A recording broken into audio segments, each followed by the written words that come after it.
বাংলাদেশের পতিত সাবেক প্রধানমন্ত্রী শেখ হাসিনা গণ-অভ্যুত্থানে ক্ষমতা হারানোর পর সামাজিক যোগাযোগ মাধ্যমে একটি পোস্ট ভাইরাল হয়।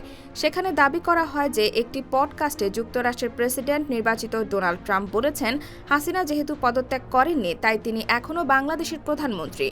কিন্তু হাসিনাকে নিয়ে ট্রাম্পের নামে ছড়ানো এই উক্তি মিথ্যা বলে জানিয়েছে বার্তা সংস্থা এএফপি। সংস্থাটির তথ্য যাচাই টিম জানিয়েছে, ট্রাম্পকে জড়িয়ে সামাজিক যোগাযোগ মাধ্যমে যে তথ্য ছড়ানো হয়েছে তা মিথ্যা বা ভুয়া। হাসিনাকে নিয়ে এমন কোনো মন্তব্য করেননি ডোনাল্ড ট্রাম্প।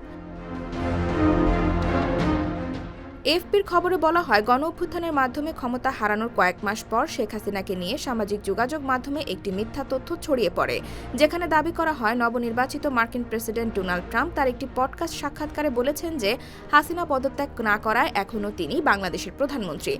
কিন্তু ট্রাম্প ওই সাক্ষাৎকারে এমন কোনো কথাই বলেননি, এমনকি বাংলাদেশ প্রসঙ্গেও কোনো মন্তব্য করেননি নির্বাচিত এ মার্কিন প্রেসিডেন্ট। বার্তা সংস্থাটির খবরে আরও বলা হয়, পিডিবি পডকাস্টের উপস্থাপক প্যাট্রিক বেট ডেভিডের সঙ্গে বসে আলাপচারিতা করছেন ট্রাম্প এমন একটি ছবি ফেসবুকের ওই পোস্টে যুক্ত করা হয়েছিল। ছবির উপরে বাংলায় লেখা ছিল, আমি মনে করি হাসিনা এখনও বাংলাদেশের প্রধানমন্ত্রী ট্রাম্প।